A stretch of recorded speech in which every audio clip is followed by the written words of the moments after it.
I'd like to introduce first some of the folks who are here with us this morning, starting with Granby Police Chief Kevin O'Grady, Lieutenant Gary Poehler, and Detectives James White and Kurt Carpenter from the Granby Police Department. State Police Detective Unit Captain Jeffrey Cahill is with us this morning, as well as retired Chief Louis Barry and several members of the Granby Select Board. There are also some very special guests with us this morning that we'll be speaking about in a couple of minutes. We're here today because nearly 45 years after her death, we've finally identified the young woman whose remains were found here in the woods in Granby in 1978. This breakthrough became possible through a combination of old-fashioned police work and some recent advances in forensic genetic genealogy. What we'd like to do this morning is to provide you with an overview of this investigation starting back in 1978 and describe what has led us to this occasion today. But most importantly, our hope is that today's press conference will generate some additional leads that will help move this investigation further and ultimately identify a murderer. On November 15th of 1978, skeletonized and clothed human remains were found near a logging road off of Amherst Street here in Granby. This next photo we're showing here shows the approximate area where the remains were found, roughly 2 miles northwest of where we are this morning. The remains were removed to the Holyoke Medical Center, where a post-mortem autopsy was conducted by Dr. William Dean, Jr. Dr. Dean concluded that the remains were from a female, likely between the ages of 19 and 27. He determined that her cause of death was from a bullet wound to her left temple, and the manner of death was ruled a homicide. No other injuries were noted to the victim. Dr. Dean further estimated that the remains had been out in the elements for several months, perhaps as early as that June. Following her autopsy, the victim was buried in the West Cemetery here in Granby, where with a site marked by a simple white cross. Years later, as the chief will discuss in a little while, a headstone was installed that reads "Unknown, November 18th, 1978, in God's care." November 18th being the date that she was buried.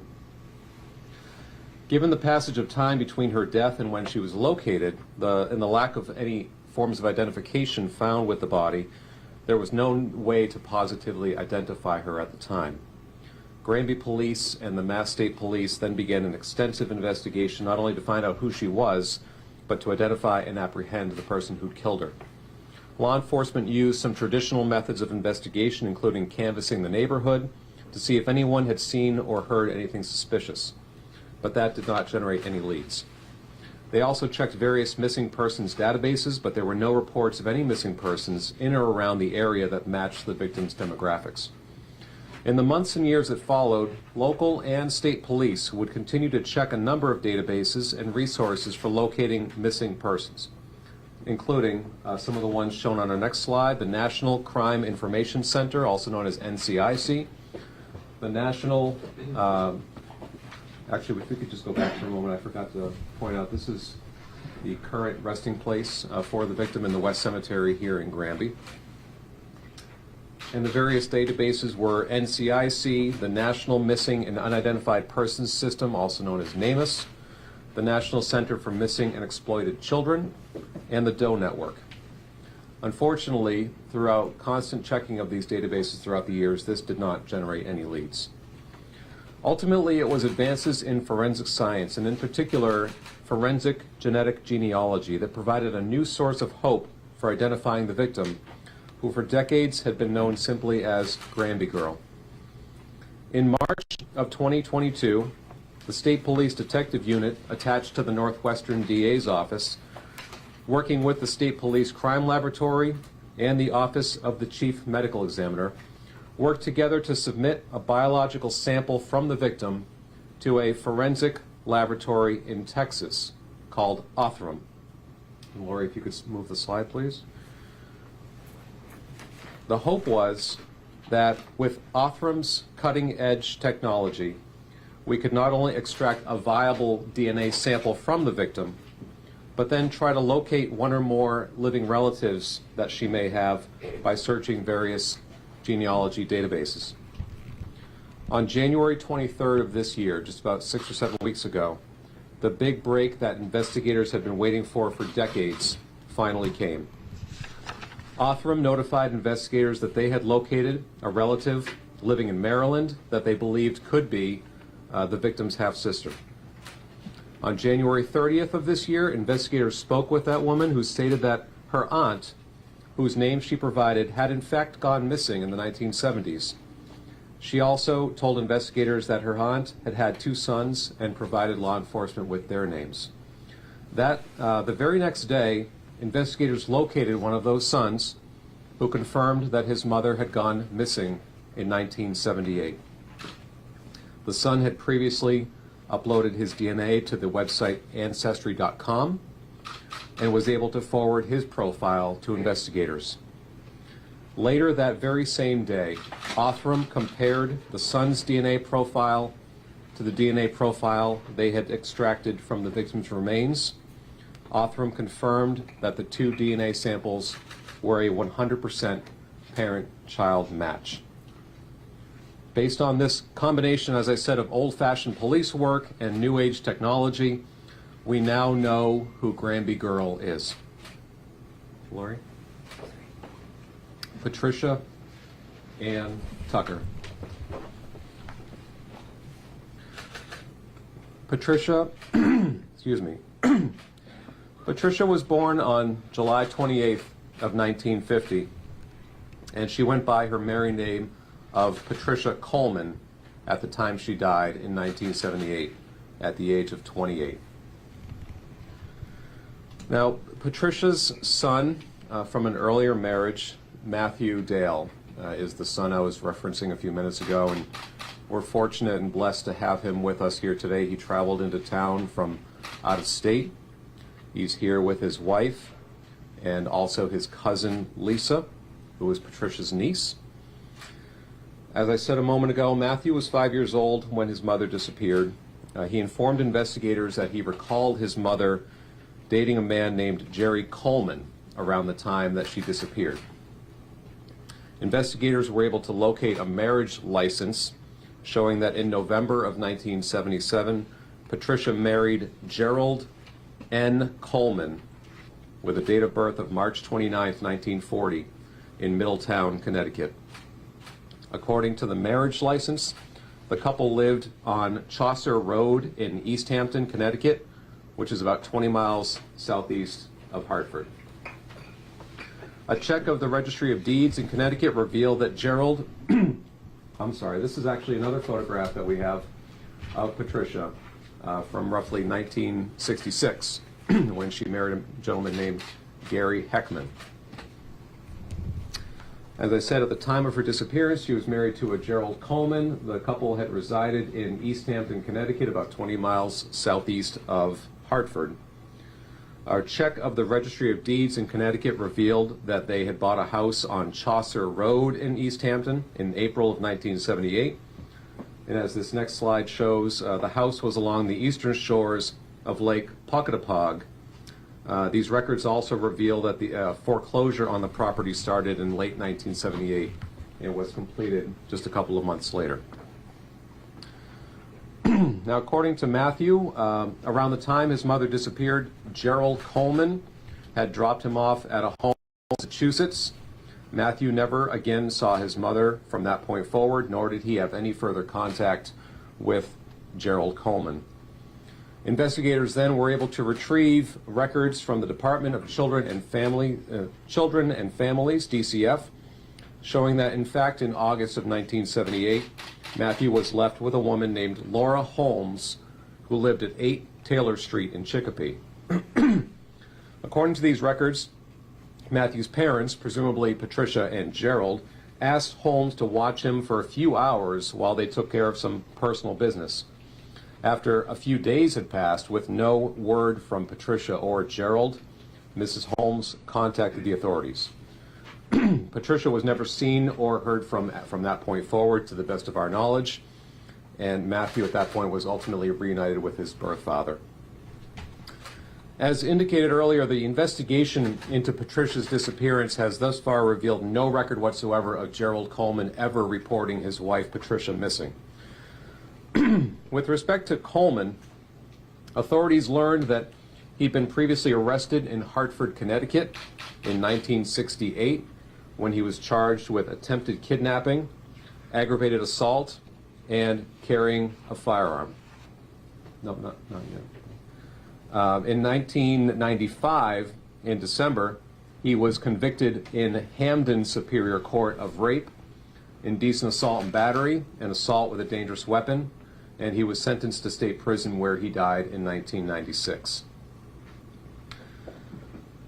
So, at this point, the investigation into Patricia's murder remains as active and ongoing as it's been in decades. At this stage, we do not yet formally have probable cause to charge anyone with Patricia's murder. But our hope in holding this press conference here today is to bring renewed attention to this case and to hopefully trigger some additional leads in this investigation. Now that we know Patricia's identity and know who she was married to at the time of her disappearance, there may be people out there who know something about either one of them that could help further this investigation. Specifically, we're looking to speak with anyone who knew Patricia at any point in her life, but especially around the time she was married to Gerald Coleman. As stated earlier, her birth name was Patricia Tucker. Her surname changed over the years, first to Patricia Heckman, and later she went by Patricia Dale, and finally, at the time of her death, Patricia Coleman. Out of respect for the family and to honor their wishes, we are referring to her as Patricia Tucker. We've not yet been able to identify Laura Holmes, the woman who lived at 8 Taylor Street in Chicopee, where Matthew was dropped off. We're not sure if Ms. Holmes may have moved out of the area or if she's perhaps deceased at this point. In any event, we're very interested in learning as much as we can about the circumstances under which Matthew was dropped off, which we believe was very close in time to when Patricia was killed. Gerald Coleman, although deceased, is certainly, at a minimum, a person of strong interest in Patricia's disappearance and death. We're asking anyone who knew him to contact the authorities because any detail, no matter how seemingly small or significant, could help. Toward that end, we're sharing all available photos that we have of Gerald Coleman, starting with the photo you've seen here, which is his high school yearbook photo. The next photo you're about to see is a booking photograph from the Westfield Police Department. And the final photo we have of him was taken during his time in the state prison here in Massachusetts.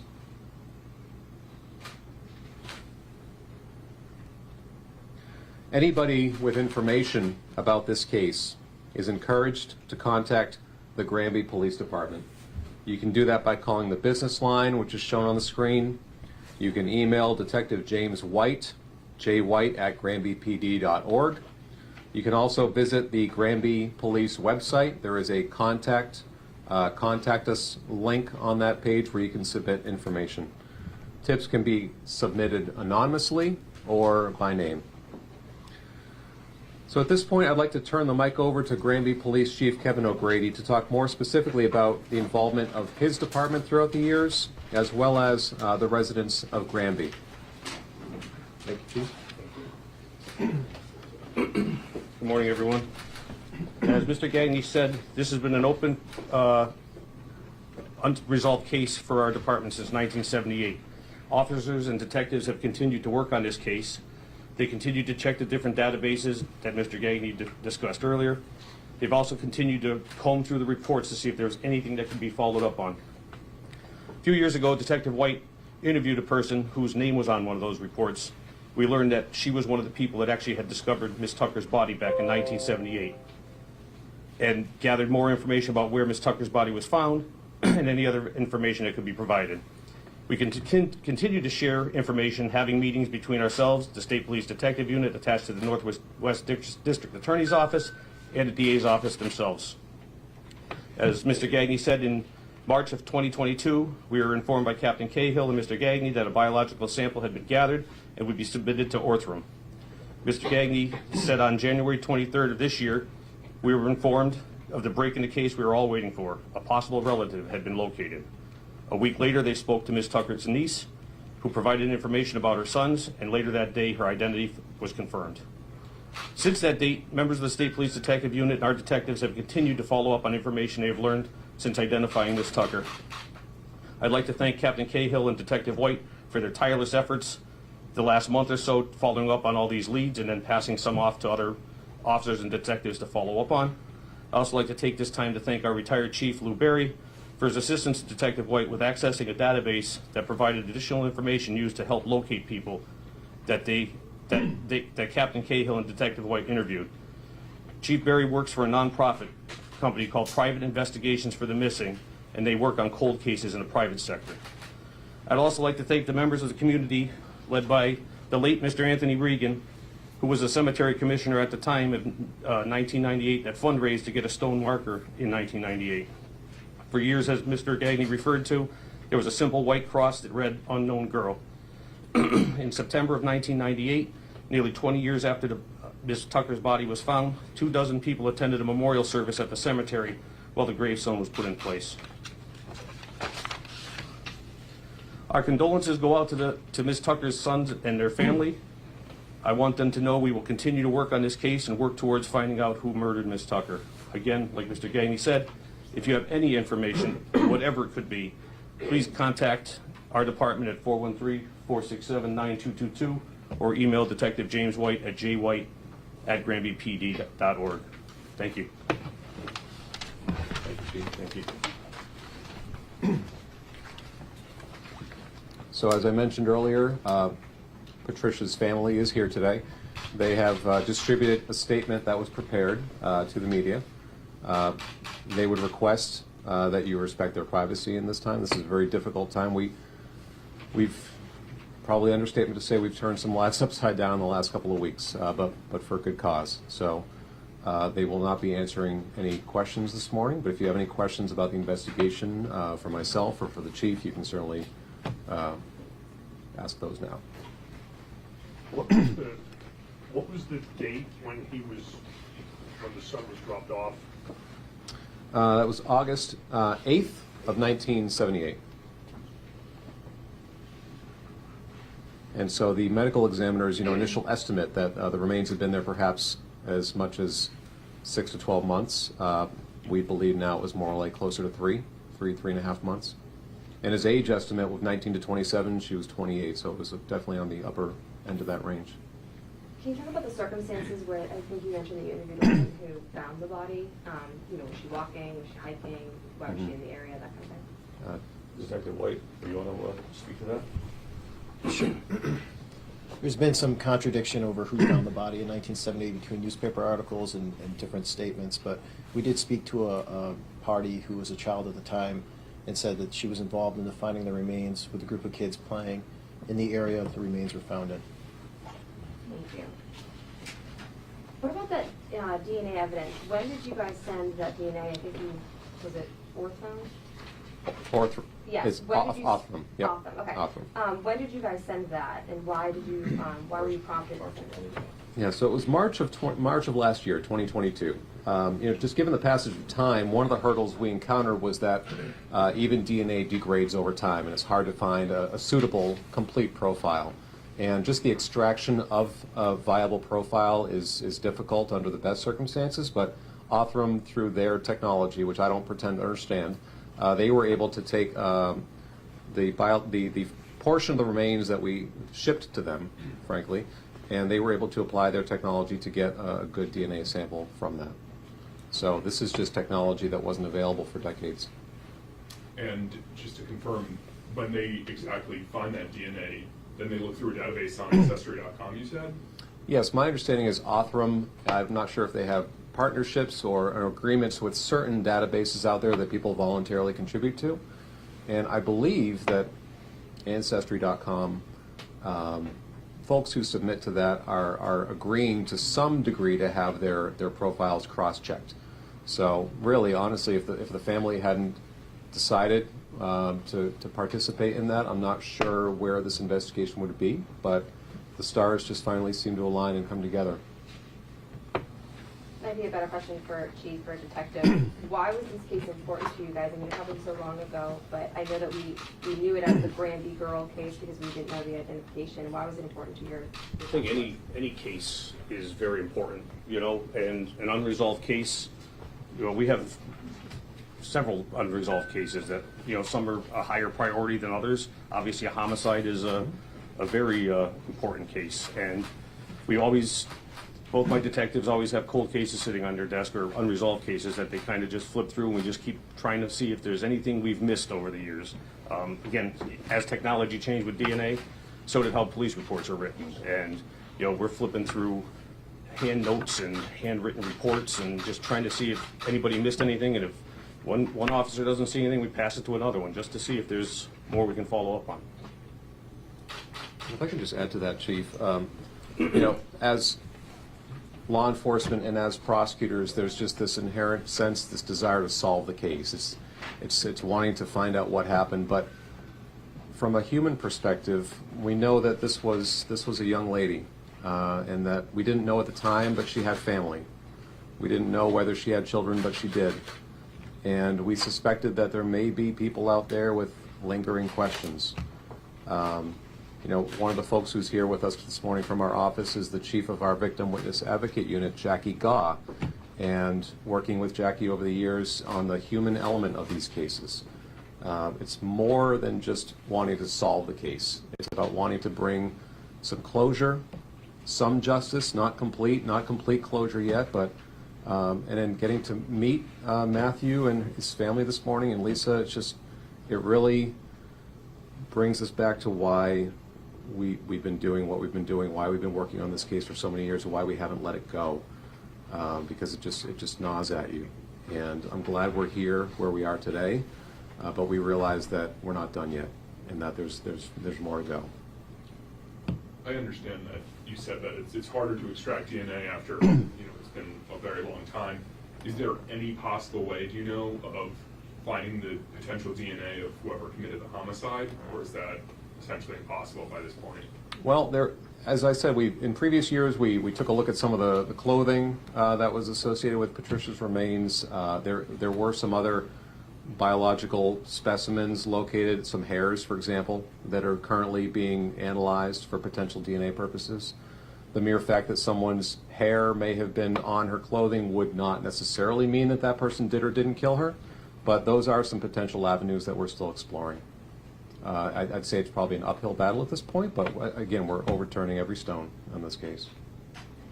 You said you needed the public's help. Can you just reiterate kind of what specifically you want the public's help for with leads in this case? Sure. At this point, you know, until a couple of months ago, we didn't even know who Patricia was. And in any investigation, knowing who the person who lost their life was, knowing who was in their circle, who was in their lives, that more often than not leads you to the person who has something to do with their death, or at least who knows something about their death. So anybody who knew Patricia even earlier in her life, or specifically around the time she was married to Gerald Coleman, anybody who knew Gerald Coleman either before, during, or after the time he was with Patricia, anybody who may have been a neighbor, an associate, a prison cellmate even.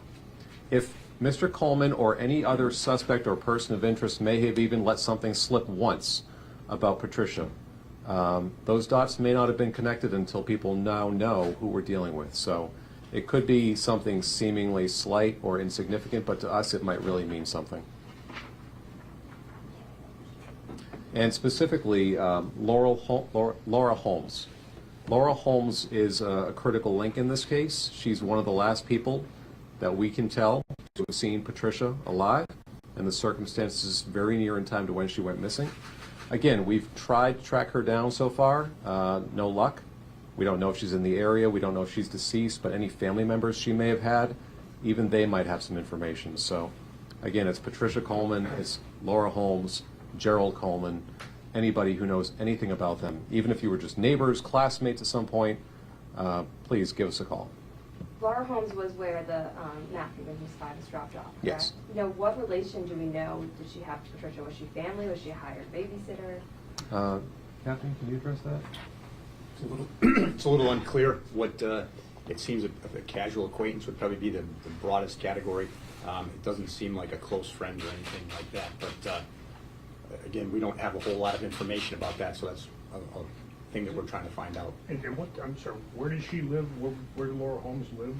Was that 8 Taylor Street? 8 Taylor Street in Chicopee. Yep. Did you say she made a report after Patricia did not return?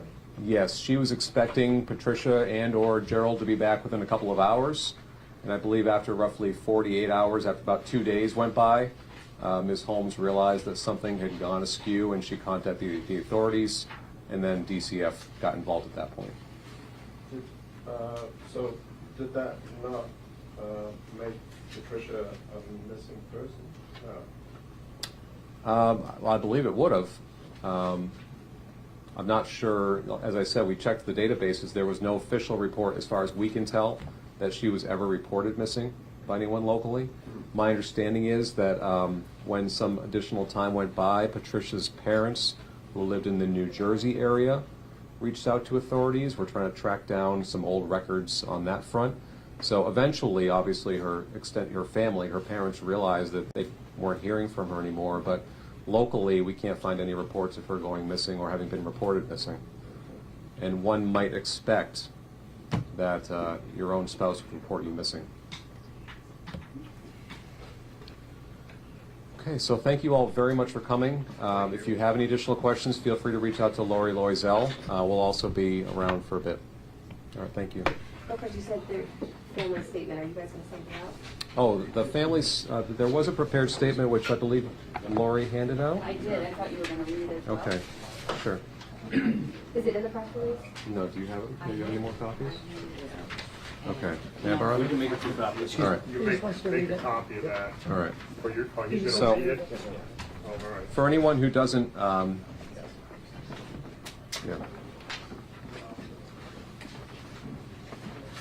We did hand out some copies for those who don't have it. This is an official statement prepared by Patricia's son, Matthew. First, I would like to say thank you to everyone in trying to identify my mother and wrapping your arms around her, especially the community of Granby. Thank you for never giving up on her. At least I have some answers now after 44 years. It's a lot to process, but hopefully the closure can begin now. Thank you very much. Thank you. All right. Thanks.